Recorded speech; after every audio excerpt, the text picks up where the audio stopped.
একবার এক অমুসলিম ব্যক্তি নবীজি সাল্লাল্লাহু আলাইহি ওয়াসাল্লামের বাড়িতে মেহমান হয়ে এলেন। নবীজি তাকে অত্যন্ত সাদরে গ্রহণ করলেন এবং তার থাকার ব্যবস্থা করলেন।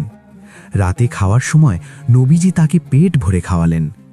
সেই ব্যক্তিটি অনেক বেশি খেয়ে ফেলেছিলেন এবং মাঝরাতে তার পেটে সমস্যা দেখা দেয়।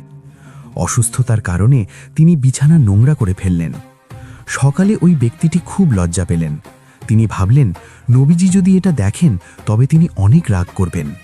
ভয়ে এবং লজ্জায় তিনি নবীজিকে কিছু না বলেই খুব ভোরে পালিয়ে গেলেন।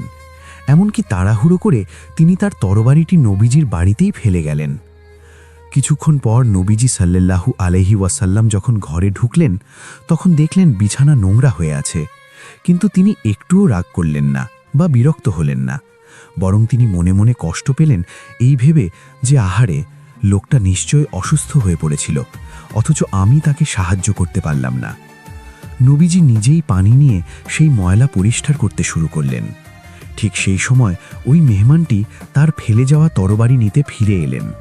তিনি এসে দেখলেন যার উপর তিনি এত অত্যাচার করেছেন এবং যার বিছানা তিনি নষ্ট করেছেন, সেই মহান নেতা স্বয়ং নিজের হাতে তার ময়লা পরিষ্কার করছেন। এই দৃশ্য দেখে মেহমানটি অবাক হয়ে স্তব্ধ হয়ে দাঁড়িয়ে রইলেন।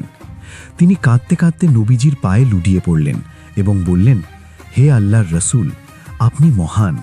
আমি আপনার সাথে এত খারাপ কাজ করলাম আর আপনি আমার সেবা করছেন। নবীজির এই আকাশসম উদারতা দেখে তিনি সেখানেই ইসলাম কবুল করলেন। এই গল্প থেকে শিক্ষা: মেহমানদারি। মেহমান যে ধর্মেরই হোক না কেন, তার সেবা করা এবং তাকে সম্মান করা মুমিনের কাজ। নিজ হাতে কাজ করা। নবীজি এত বড় নেতা হয়েও নিজের হাতে পরিষ্কার পরিচ্ছন্নতার কাজ করতে দ্বিধা করতেন না। উত্তম চরিত্র।